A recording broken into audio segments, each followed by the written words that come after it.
नंदलाल कहाँ होंगे।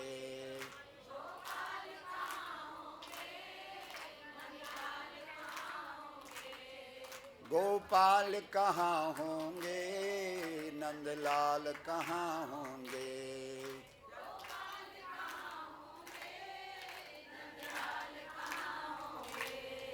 जब गाय नहीं होगी, गोपाल कहाँ होंगे।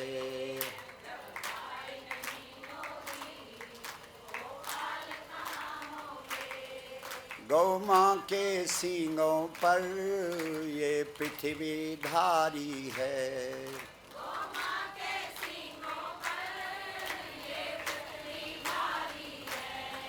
शिव शंकर भोले भी नंदी की सवारी है।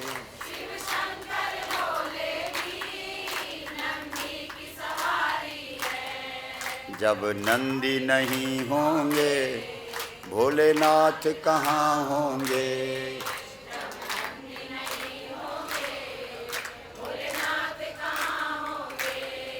जब नंदी नहीं होंगे, भोलेनाथ कहाँ होंगे।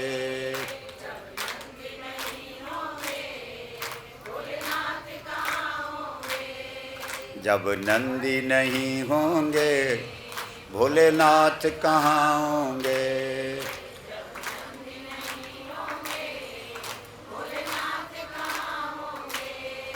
जब गाय नहीं होगी, गोपाल कहाँ होंगे।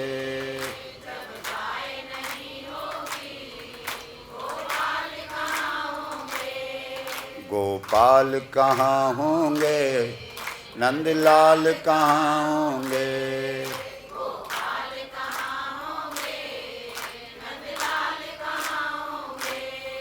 गोपाल कहाँ होंगे, नंदलाल कहाँ होंगे।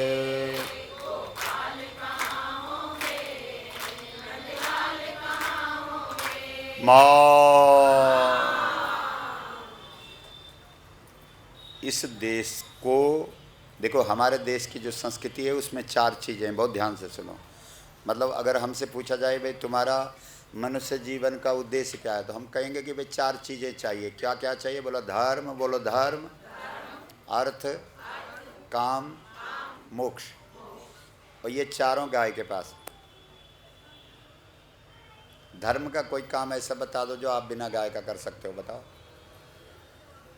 कोई भी पूजा बिना गाय के हो नहीं सकती, क्योंकि जहाँ पे आप पूजा करेंगे वहाँ पे गोबर से लिपना पड़ेगा। नियम है ना, विधि है। और पूजा करने से पहले आपको एक देवता की पूजा करनी पड़ेगी, तब और देवताओं की पूजा होगी। वो कौन सा देवता है? और गणेश बनाया जाता है, गणेश पैदा नहीं होता। राम जी बनाया नहीं जाता, वो तुम जबरदस्ती बना रहे हो। कृष्ण बनाया नहीं जाता, शिव जी बनाया नहीं जाता।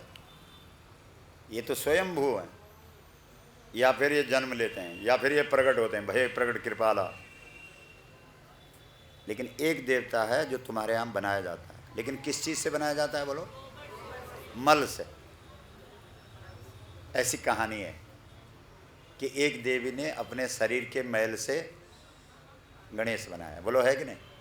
तो कौन सी देवी है वो ऐसी जिसका मल इतना पवित्र है? अरे कौन सी पार्वती है वो? फिर वही। भाई हमारा सवाल पहले सुनो।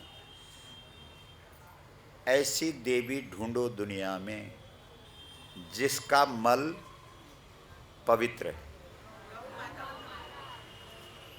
ऐसा जवाब दो। बाकी भगवान के मल को पवित्र थोड़ी कहा गया, देवी देवताओं के मल को पवित्र थोड़ी बोला। केवल एक मल है दुनिया में जो पवित्र है, जो मल होते हुए भी पवित्र है। वो किसका मल है बोलो? तो इसका मतलब है, आप कहेंगे फिर उसको पार्वती क्यों कहा है? पार्वती का मतलब होता है पहाड़ की। पहाड़ की, क्योंकि पर्वत शब्द से पार्वती बनता है। तो पार्वती शब्द है पर्वत से बना है। तो पहाड़ की एक बेटी है, पहाड़ की एक देवी है, जिसने अपने मैल से देवता प्रकट कर दिया। और वो देवी कोई और नहीं है, क्योंकि वो देवी केवल गाय ही हो सकती है, क्योंकि गाय का गोबर ही मल होते हुए भी पवित्र है। ताली बजाओ, ये है बात। अच्छा, फिर गाय के मल से गोबर से गणेश बना, और गणेश ऐसा देवता है कि आप दूसरे नंबर पर इसकी पूजा नहीं कर सकते, पहले नंबर। इसका मतलब क्या हुआ? जब तुम्हारे जीवन में गोबर की पूजा पहले नंबर पर होगी, उस दिन तुम्हारी सारी पूजा सफल होगी। बोलो क्या गजब की बात। तो क्या आज तुम्हारे देश में गोबर पहले नंबर पर है? तो फिर पूजा तुम्हारी सफल कैसे हो सकती? अभी तुमने गणेश उत्सव मनाया, पूरे देश में मनाया कि नहीं? सबसे ज़्यादा गणेश उत्सव कहाँ मनाया गया बोलो? महाराष्ट्र।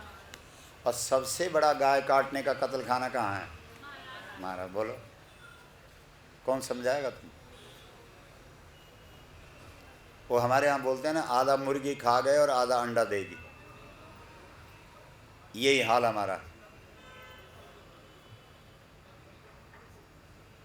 जितना पैसा गणेश उत्सव के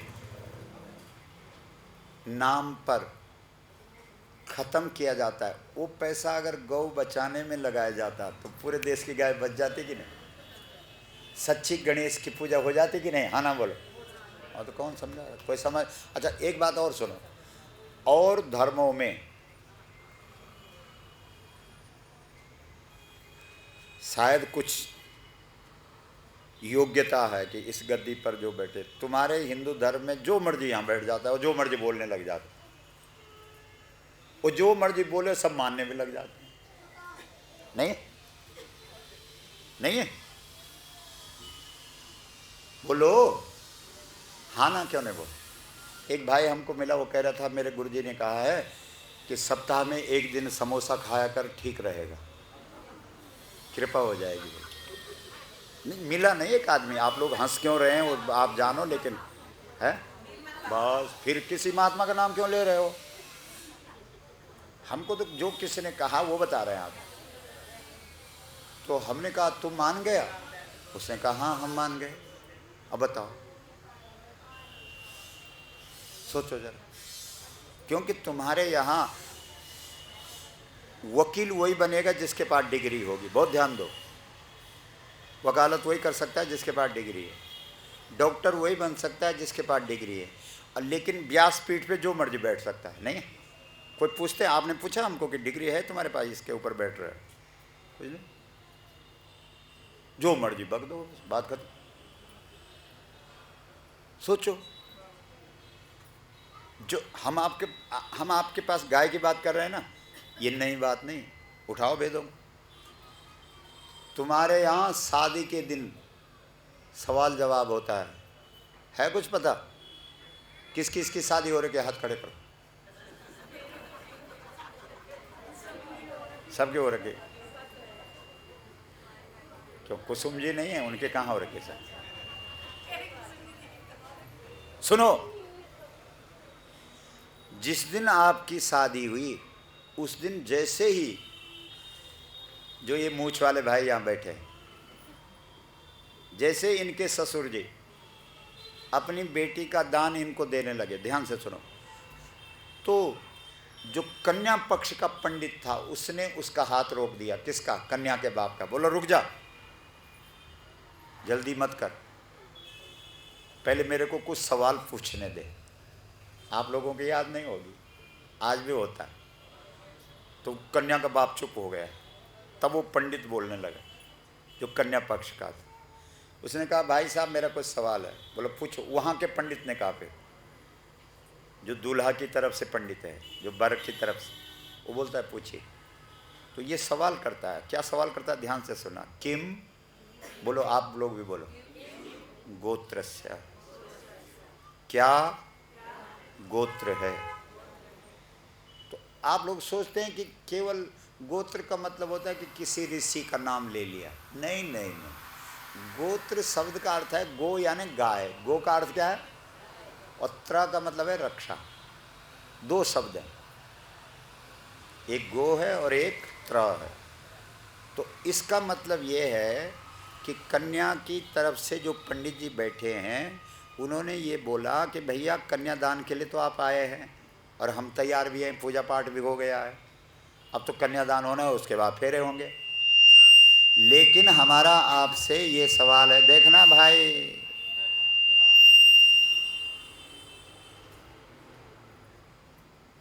खड़ दिमागी सब हमको ही मिलते हैं। सुनो, बहुत ध्यान से सुनो। गौ का मतलब है गाय। गौ का मतलब क्या है? अत्र का मतलब क्या है? रक्षा। तो क्या आप गौ रक्षक हैं? ये है पूछने का मतलब। क्या आपके पास गाय है? क्या आप गाय वाले हैं? क्योंकि इस देश में जिस घर में गाय नहीं होती थी उस घर का लोग पानी भी नहीं पीते थे। आपको आश्चर्य होगा, पता करना। हमारे पहाड़ में तो अभी भी जाओ, पता क्या बोलते हैं? जय की गौ बोलो, वे की मौ। इसका मतलब समझ रहे हो कि जिसके घर में गाय है वही घर घर है, बाकी सब भूतों के घर हैं। बोलो गौ माता की माँ।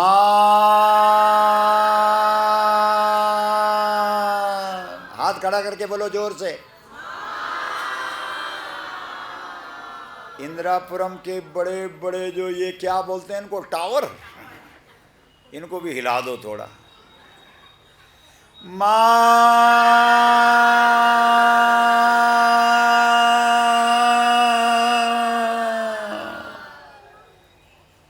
बताओ, तब वो तीन तीन पीढ़ी का प्रमाण देता है। बहुत ध्यान दो, बहुत गजब की बातें बता रहे हैं आप। एक पीढ़ी का प्रमाण से नहीं चलता।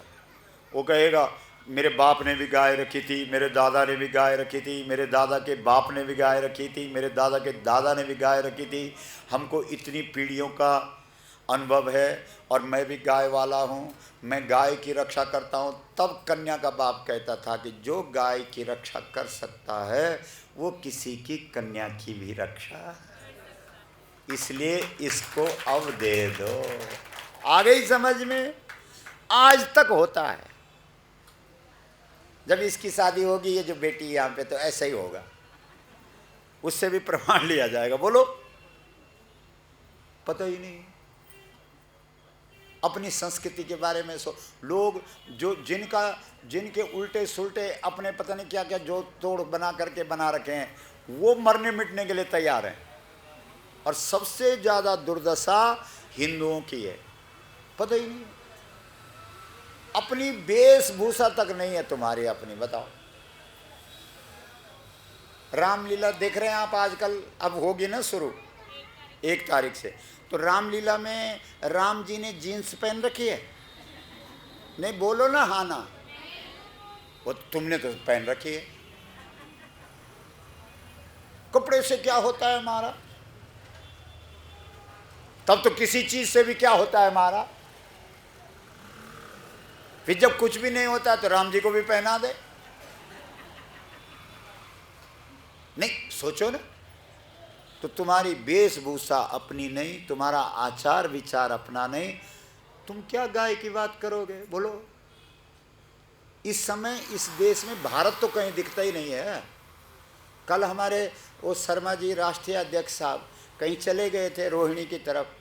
अब वो मेट्रो पे आए होंगे, लोग कहें बाबा इत्थे बैठ, बाबा उत्थे बैठ। बाबा हाथ देखना जानता है? मतलब बाबा का काम हाथ ही देखना रह गया। मतलब धोती कुर्ता वाला बाबा बन गया। सोचो जरा। इसलिए भारतीय गौ क्रांति मंच ये भी विचार कर रहा है, त्यागी जी, कि भारतीय गौ क्रांति मंच का हर सदस्य धोती और कुर्ता पहनेगा।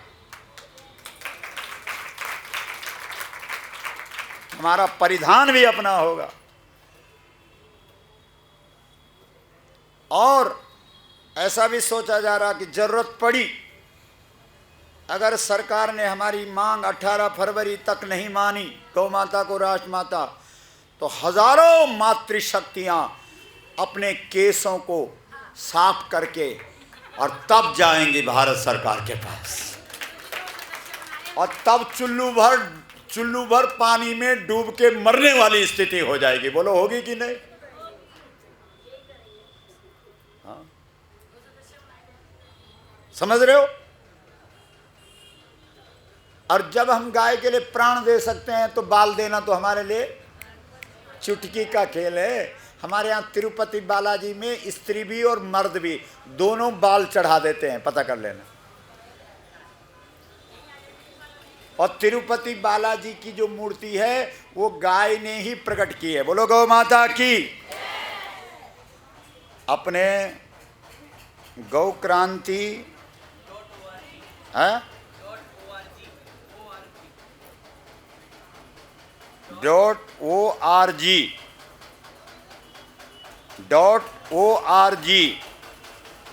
इन्होंने इस सुनो, इनकी समझ में हमारी बात आ गई है।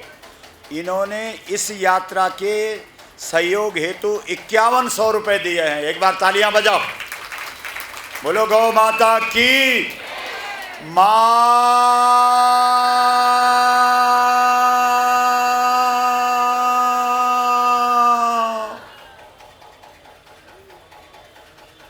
आपको 1 लाख रुपए इनाम है। सुनो, अगर आपने हिंदू धर्म का कोई धार्मिक काम बिना गाय का बता दिया कि ये काम बिना गाय का होता है हिंदू धर्म में, बताओ चलो। 1 लाख रुपए। पूजा पाठ, जप, तप, व्रत, श्राद्ध, तर्पण, यज्ञ, दान और क्या क्या है बोलो, सब में गाय है। आपको आश्चर्य होगा, बहुत ध्यान देना। यहाँ कितनी माताएं जो हनुमान चालीसा पढ़ती हैं? हाथ खड़े करो। जो हनुमान चालीसा पढ़ती हैं। आपको पता है कि हनुमान चालीसा में भी लिखा है कि बिना गाय के हनुमान चालीसा नहीं पढ़ी जा सकती। बोलो। आप कहेंगे अच्छा ऐसा लिखा है, हमने तो कभी पढ़ा ही नहीं है। तुमको फुर्सत ही कहाँ है जानने की? हम तो तोते बने हुए हैं। जय हनुमान का उसी में लिखा, जो बोलो, जो यह पढ़े हनुमान चालीसा होई सिद्धि साखी गौरीशा। अब अर्थ करो। अर्थ करने के लिए शब्द को अलग अलग करना पड़ता है, ध्यान रखना। जो पढ़े लिखे लोग हैं सब जानते। होई सिद्धि साखी, जो गौरीशा शब्द है उसी में सारा कमाल है। तो गौरीशा को संधि विच्छेद करना पड़ेगा। तो जब संधि विच्छेद करेंगे तो कैसे होगा? गौ, जो रा है ना बीच में, उसके 2 बिंदु बन जाएंगे, 2 विसर्ग हो जाएंगे, विसर्ग हो जाएंगे। ये व्याकरण है। बोलो गौ ईसा। रा नहीं रहेगा, क्या रहेगा? गौ ईसा साखी, जो यह पढ़े।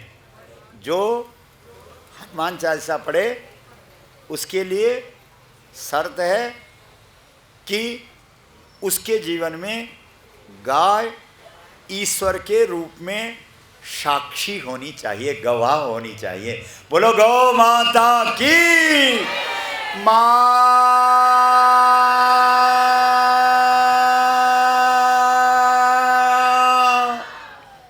उसका प्रमाण है। जैसे ग्रंथ साहब, क्योंकि जो सिख पंथ की स्थापना हुई है वो गाय की रक्षा के लिए हुई है। आपको आश्चर्य होगा। गुरु गोविंद सिंह जी कहते हैं, यही बोलो, यही देव आज्ञा तुरुक को खपाऊं, गौ घात का दुख जगत से मिटाऊं। मैं गौ हत्या के कलंक को मिटाने के लिए खालसा पंथ की स्थापना कर रहा हूँ। बोलो। इसलिए आज भी गुरुद्वारों में जब गुरु ग्रंथ साहब का पाठ होता है तो आपने देखा होगा कि एक आदमी ऐसा करता रहता है, चंवर डुला रहा होता है। उसका मतलब पता क्या है? चंवर क्या होता है मालूम है आपको? नहीं पता। चंवर में गाय के पूंछ के बाल होते। तो इसका मतलब ये है कि हम सब गौ माता को इतना प्रतिष्ठा देते हैं कि गाय की छाया में हम पाठ कर रहे हैं। मतलब हम गौ भक्त हैं। हे भगवान, हे अकाल पुरुष, हम गौ भक्त हैं, हम गाय को मानने वाले लोग हैं, आप हमारी अरदास स्वीकार। बोलो, बताओ। इतनी महत्वपूर्ण जो गौ माता है उसको इस देश में सम्मान मिलना चाहिए कि नहीं मिलना चाहिए? बोलो। हाँ, तो कहाँ कितने लोग आए थे जब 28 फरवरी को रामलीला मैदान में आंदोलन हुआ था? कितने लोग? बहुत आए थे। ये तो वही है सब, नया तो कोई लाया है नहीं तुमने। हम तो सोच रहे हैं कोई नया होगा। ये पुष्पा जी बहुत अच्छे अच्छे लेख लिखती हैं, इस महीने भी भेजा। थपलियाल जी, एक बार तालियां बजाओ इनको, बहुत कवित्री हैं ये, आपने पढ़ी होगी उसमें। ओम तरंग हमारी एक मासिक पत्रिका है, तो उस पत्रिका में गौ माता के संबंध में ही लेख लिखे जाते हैं। तो उसमें इंदिरापुरम से पुष्पा जी भेजती रहती हैं, बहुत अच्छे अच्छे। आप लोगों को भी एक तो उस पत्रिका का मेंबर भी होना चाहिए और एक इस किताब को घर घर में पहुंचाओ, एक ध्यान दो। हमने कई बार इस व्यासपीठ ने कह दिया है कि जिस दिन, बोलो जिस दिन, ये बोलते क्यों नहीं हो? धेनुमानस ग्रंथ इस देश में 1 करोड़ घरों में चला जाएगा, उस दिन इस देश में गौ माता का साम्राज्य हो जाएगा। तो लग जाओ ना सब। तुमने अपने घर में रखी है, इतने से बड़े खुश हो रहे हो। औरों को भी दो, अपने रिश्तेदारों को भी दो, अपनी जान पहचान वालों को दो। अभी दिवाली आ रही है, दीपावली आ रही, उसमें मिठाई मत देना। मिठाई में तो सब मिलावट है। अभी कल हमको ये बता रही थी कुसुम जी कि कोई टीवी चैनल पे आया, वो जो मिठाई पे वो सफ़ेद सफ़ेद नहीं लगा रहता है, और हमने स्पेशल कहीं से मिठाई मंगाई थी, और इन्होंने कहा कि इस पे तो वो है। तो चमड़े में, गाय के चमड़े में चांदी रख करके उसको कूट करके वो क्या होता है, चांदी का वर्क, और वो मिठाई। इसलिए आज के बाद कसम खा लो, कभी भी उस मिठाई को मत खाना जिस पे वो सफ़ेद सफ़ेद वर्क लगा होता, क्योंकि वो गाय के आंतों को, चमड़ी को, चमड़े को कूट कूट करके बनाया जाता है। बोलो गो। आ गई समझ में? तो अगर उस मिठाई को दोगे तो लोगों को क्या बनाओगे? गौ हत्यारा। इसका मतलब क्या हुआ? अगर तुमने दीपावली के दिन लोगों को मिठाई का डिब्बा दिया तो क्या बनाया लोगों को? तो अगर ये किताब दोगे तो लोगों को क्या बना दोगे? गौ रक्षक। बोलो। इसलिए इस बार मिठाई के बदले क्या पहुंचाओगे? जोर से बोलो। धेनुमानस, जोर से बोलो, क्या पहुंचाओगे? बोलो गौ माता की मां।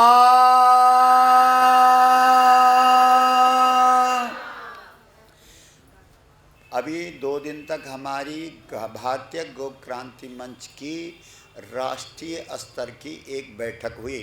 कुछ लोग आए, कुछ नहीं आ पाए क्योंकि श्राद्ध में थी, लेकिन जितने लोग आए उनके साथ हम लोगों ने मिल कर के ये कसम खाई कि हम इस देश में गौ माता को राष्ट्र माता का सम्मान दिलाने के लिए 1 करोड़ मेंबर सदस्य बनाएंगे। बोलो सही है कि नहीं? ये सब हो सकता है। माता लोग एक बात ध्यान से सुन लो, पहाड़ से कितनी माताएं हैं यहाँ जो यहाँ आ रखी हैं, जो गांव पहाड़ में रहती थी और आजकल इधर इंद्रपुरम में बैठी हुई है। नहीं नहीं, तुम्हारे ऊपर कर्जा है, तुमने कभी देखा नहीं। धीरे धीरे जब बाल सब निकल जाएंगे तब पता लगेगा। गाय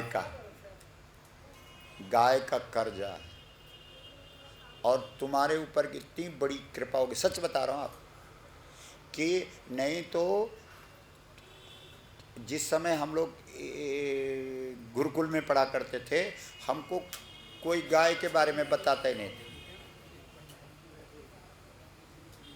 कोई गाय के बारे में बताता ही नहीं था, हमको पता ही नहीं था। लेकिन तुम कितने भाग्यशाली हो कि तुम गौ कथा में बैठे हुए, बताओ। और आज गाय का पूरा आप देख रहे हैं, पूरा। अगर जब दिसंबर में रिपोर्ट आएगी ना, देखना आप, दिसंबर में रिपोर्ट देते ना अखबार वाले भी, सब ये टेलीविज़न वाले भी, कि इस साल पूरे साल कौन सा मुद्दा छाया रहा, तो गारंटी है इस बार जब दिसंबर में रिपोर्ट आएगी तो उसमें पता क्या होगा कि प्रधानमंत्री ने भी गाय का मुद्दा, नहीं तो इस देश में जो प्रधान बनता है वो भी गाय का मुद्दा नहीं उठाता।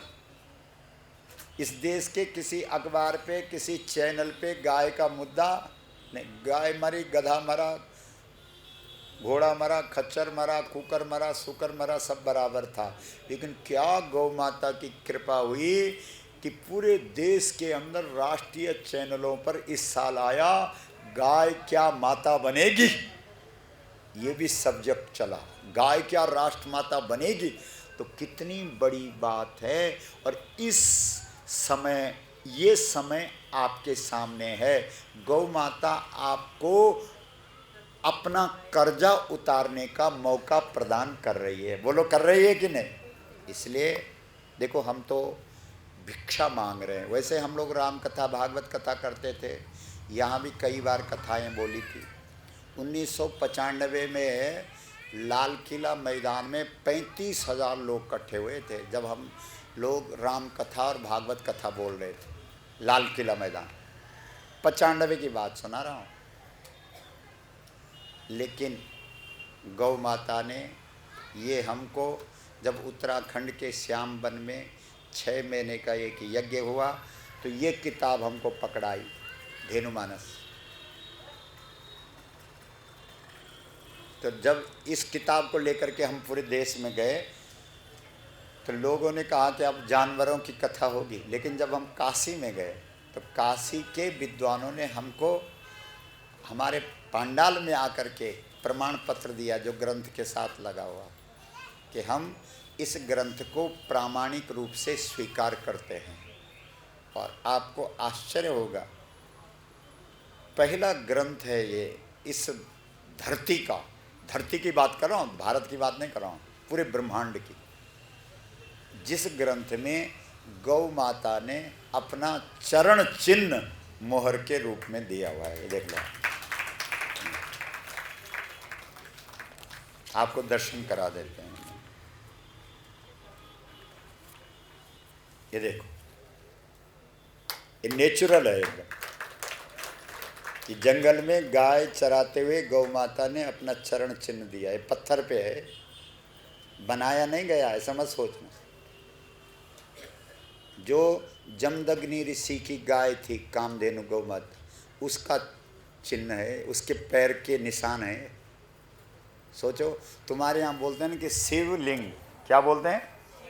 तो लिंग का अर्थ क्या होता है बताओ? अरे निशान। जैसे तुम लोग शिवलिंग बोलते हैं और जो सिख भाई हैं वो क्या बोलते हैं? निशाने साहिब। तो क्या अर्थ हुआ? साहिब माने भगवान और निशान मतलब लिंग, साहिब माने शिव। तो जिस बात को तुम ऐसा बोलते हैं कि शिवलिंग, उसी बात को सिख लोग क्या बोलते हैं? निशाने साहिब, यानी साहिब का निशान। तो भगवान जब विशेष कृपा करता है तब अपना निशान प्रदान करता है। आ गई समझ में बात? भरत जी के ऊपर कृपा करी तो अपना चरण चिन्ह, चरण पादुका दी कि नहीं दी? बोलो। उद्धव जी पर जब कृष्ण ने कृपा करी तो उसको 2 चीज़ें दी, एक किताब दी भागवत और एक अपनी चरण पादुका दी। तो गौ माता ने हम सब लोगों पर विशेष कृपा करी और एक तो ये किताब दी धेनुमानस और एक अपना चरण का निशान दे दिया। तो बोलो बहुत बड़ी कृपा है कि नहीं है? इसलिए इस देश के सच्चे भारतीयों के हर घर में, पूजा घर में इस ग्रंथ की प्रतिष्ठा होनी चाहिए कि नहीं होनी चाहिए? हाथ उठा के बोलो। ऐसा मत सोचना कि महाराज जी बोलता होगा कि ये किताब बिक जाएगी। तो ये किताब तो गौ माता ने हमको दी है और जो इसके छापने छपवाने में जो व्यय आता है वही लोगों से लिया जाता है। समझ रहे हो? बाकी लोग हमसे बोलते महाराज जी गोबर बेच, गौमूत्र बेच। हम बोलते भाई इस देश में न तो दूध बिकता था, दूध तो अमृत था, अमृत बिकता तो है नहीं। घी गौ घृतम वै, गौ घृतम वै, बैठिए बैठिए, गौ घृतम वै आयु, गाय का घी प्राण है, प्राण भी नहीं बिकता। गौमूत्र दवाई है, दवाई इस देश में जब बिकती थी तो वो काम ही नहीं करती थी। हमारा देश आयुर्वेदिक दवा वाला था और आयुर्वेदिक दवा बिकती नहीं थी। मेरे पिताजी दवाई दिया करते थे, क्या समझे? दवाई देते थे। तो एक दिन हमको याद है कोई आदमी आया, वो दवाई से ठीक हो गया, तो उसके बाद वो पिताजी को 2-3 रुपए देने लगा उस ज़माने में। तो मेरे पिताजी ने कहा कि तू क्या चाहता है कि मेरी दवाई काम ही न करे?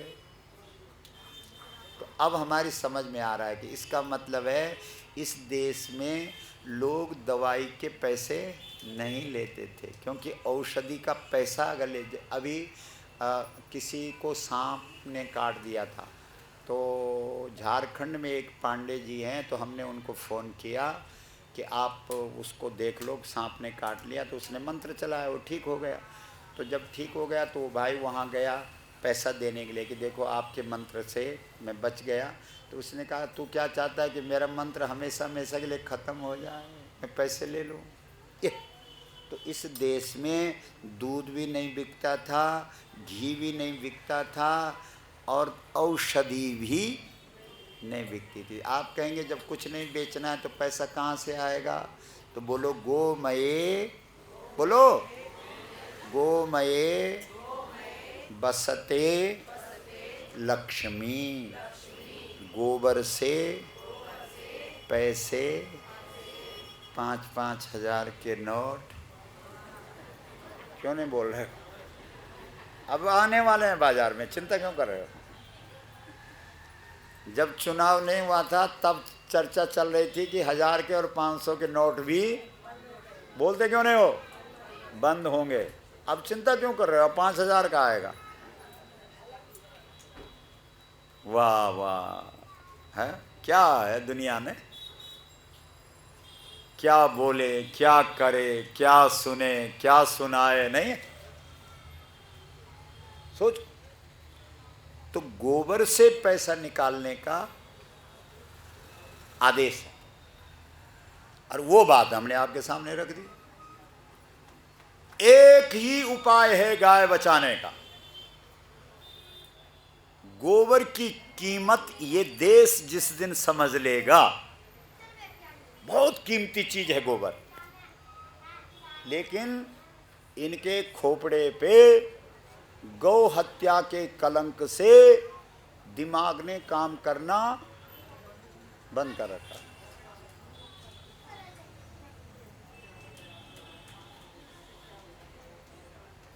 बोला अगर हमने पाकिस्तान का पानी बंद कर दिया तो मानवता खत्म हो जाएगी। नहीं नहीं, हम ऐसा नहीं करेंगे। लेकिन जो गाय मानवता का, देश को पाठ पढ़ाती है, जिस गौ माता के रहने से मानवता जीवन में आती है, उस गाय की 1,00,000 संख्या में रोज हत्या हो रही, उसके बारे में ये विचार करने वाले तो बोलो, सोचो, विचार करो। इसलिए गोबर में लक्ष्मी है। कहाँ लक्ष्मी है बोलो? हमारी मांग है भाई 10 रुपए किलो गोबर खरीदो। कौन खरीदे? सरकार खरीदे। सरकार क्या करे? उस गोबर का खाद बनाए, उस खाद को कहाँ डाले? खेतों में डाले। उस अन्न को खाने से क्या होगा? सब स्वस्थ रहेंगे। उस गोबर में रहने वाली गैस को निकाले, उस गैस से क्या करे? देश के चूल्हे जलाए। उस गैस से क्या करे? गाड़ी चलाए। भारत सोने की चिड़िया नहीं, सोने का क्या बन जाएगा बोलो? विचार करो। ये इन मांगों को लेकर के 9 मई को हम लोग गंगोत्री से चले। अब बोलो, हमको गौ माता ने आदेश कर दिया, नहीं तो हम तो राम कथा भागवत कथा वाले थे। पहले उत्तराखंड में घूमे, उसके बाद हिमाचल में घूमे। इनको ले जाओ यहाँ से, हटाओ इन बच्चों के यहाँ से। चलो, हिमाचल में गए, उसके बाद जम्मू कश्मीर में गए, उसके बाद पंजाब में गए, उसके बाद हरियाणा में गए, उसके बाद अभी अभी राजस्थान से हम लोग परसों यहाँ पहुँच रहे हैं तुम्हारी दिल्ली में। और अब आज से हमने उत्तर प्रदेश चालू कर दिया। सुबह के समय में गौतम बुद्ध नगर जिला उसमें किया, शाम को तुम्हारे गाजियाबाद का। यहाँ लोगों ने कहा भाई गाजियाबाद वाले तो पता नहीं आपको सुनते कि नहीं सुनते, इंदिरापुरम वालों ने तो बहुत बार सुना है, वो सुन लेंगे। तो हमने कहा रख लो भाई। जैसे हम हर एक जिले में जा रहे हैं हेडक्वार्टर, तो बोलो काम सही है कि गलत है? हाथ उठा के बोलो। तो अगर सही है तो आप लोगों को सबको सहयोग करना चाहिए कि नहीं करना चाहिए? हम धन्यवाद देते हैं अपने राधे श्याम त्यागी जी का, जिन्होंने यहाँ अपना एक ऑफिस इस काम के लिए दिया हुआ है। और वो तो ये भी कह रहे थे कि गुरुजी ये जो हम लोग गाय की चर्चा कर रहे हैं, ये 24 घंटे चलनी चाहिए। और ये कैसे चल सकती है? अगर इसका चैनल हो जाए। बोलो है कि नहीं? तो क्या आप ऐसा चाहते हैं कि 24 घंटे गाय की चर्चा इस देश में हो? बोलो हाँ ना। क्यों नहीं बोल रहे हो? हाँ, तो हाँ ना ऐसे ही बोलना है, कुछ करना भी तो पड़ेगा, ऐसे थोड़ी खुलता चैनल। तो हमने राधे श्याम जी को बोला, तो राधे श्याम जी ने कहा कि गुरुजी 1 मंजिल हम ऑफिस बनाने के लिए, एक बार तालियां तो बजा दो, दे देंगे, 1 मंजिल दे देंगे। हालांकि अभी इस पर भी चर्चा हो रही कि वहाँ पर खुल सकता है कि नहीं खुल सकता है, समझ रहे हो? तो जब हम सब लोग देखो, अगर स्वामी जी के पास चैनल नहीं होता तो योग विश्व में पहुँचता? बोलो। और एक बात है, योग को उल्टा करो तो गाय बनता है, और गाय को उल्टा करो तो योग बनता है। बोलो गाया, बोलो गाया। योग में 2 शब्द हैं, गा या गाय, और उसको उल्टा कर दो तो या गा योग। तो योग संसाधन होने के कारण आसमान में चमक रहा है। बोलो चमक रहा है कि नहीं? पूरी दुनिया वाले योग योग चिल्ला रहे हैं कि नहीं? तो अगर आप सब लोग मदद करें तो जल्दी आकाश में कौन चमकेगी? और योग तो चमक गया, फर्क कुछ नहीं पड़ा। कुछ पड़ा तो बोलो। भाई देश में क्या परिवर्तन हो गया? व्यवस्था बदल गई, गौ हत्या बंद हो गई। सबसे बड़ी व्यवस्था तो हम उस दिन समझेंगे ना कि व्यवस्था बदल गई भारत की, जिस दिन भारत में गौ हत्या बंद हो जाएगी। तो योग चमक गया आकाश में, लेकिन गौ हत्या तो बंद नहीं हुई ना। बोलो। और जिस दिन गाय आकाश में चमक गई और गौ हत्या इस देश में बंद हो गई, अगर इस देश की व्यवस्था में परिवर्तन नहीं हुआ तो गारंटी करके देगी। इसलिए योग से बढ़कर के कौन है? बोलो। किसी को हमारे सामने बिठाओ योग वाले, हम इस पे बहस करने के लिए तैयार हैं। अगर ऋषि लोग योगी थे तो किसकी बदौलत थे? बोलो। वशिष्ठ के पास क्या थी? जमदग्नि के पास क्या थी? भरद्वाज के पास क्या थी? परशुराम ने कुल्हाड़ा किसकी रक्षा में उठाया? विश्वामित्र को ऋषि बनाने वाली कौन है?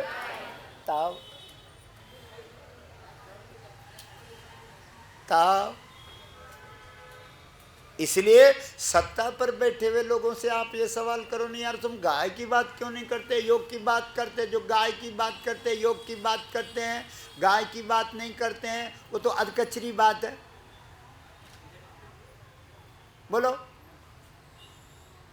इसलिए अब हम लोग क्या हैं, एक बात ध्यान रखना, कोई भी आंदोलन सफल करना है तो उसके लिए सबसे पहले, जैसे राम जी ने आंदोलन किया, सीता को बचाना है और रावण को मारना है, तो सबसे पहले इकट्ठा किया किसको? बंदरों को। बंदरों को इकट्ठा किया मतलब जंगल में रहने वाले लोगों को इकट्ठा किया। जंगल में रहने वाले कौन है? जो बंटे हुए हैं वो कौन है? इंसान जब बंट जाता है तो वो बंदर बन जाता है, और बंटे हुए इंसान जब इकट्ठे हो जाते हैं तब वो इंसान बन जाता है। तो अभी हम सब लोग बंटे हुए हैं कि नहीं? हाँ ना बोलो। क्यों नहीं बोल रहे हो? तो कसम खाओ कि हम इस इंदिरापुरम में एक एक घर में जा करके इन बंटे हुए बंदरों को, जोर से बोलो, इकट्ठा करेंगे। बोलो हम। हाथ खड़ा करके बोलो हम इंदिरापुरम के गाजियाबाद जिले के एक एक घर में जा करके बंटे हुए बंदरों को इकट्ठा करके मनुष्य बनाएंगे, और मनुष्य बन करके गौ माता को राष्ट्र माता का सम्मान दिलाएंगे। खुला बोलना। अगर तुम्हारी समझ में बात ना आए तो आज ही मना कर देना, और अगर बात समझ में आए तो ऐसा नहीं, यहाँ हमारे कुछ कार्यकर्ता जो लगे हुए हैं वो खड़े उठो, जो इस काम में लगे हुए हैं, उठो जरा। कहाँ गए अपने राधेश्याम जी, पांडे जी? उठो जरा, आगे आओ, यहाँ हमारे सामने आओ। अभी हम भंडारी जी को भी देख रहे थे, कुलदीप भंडारी जी पीछे कहीं थे। अपने शुक्ला साहब आइए, आगे आओ सब। ममता जी, सुरभि जी, भुवनेश्वरी जी, पुष्पा जी, उठो। पुष्पा जी, ये सब जी हैं। ये बालिका जी, क्यों नहीं उठ रही? तालियां बजाओ। अपने आप भी उठ जाओ, नाम अगर नहीं भी बोला तो भी जो लोग लगे हुए उठ जाओ। ये केला जी हमको दो।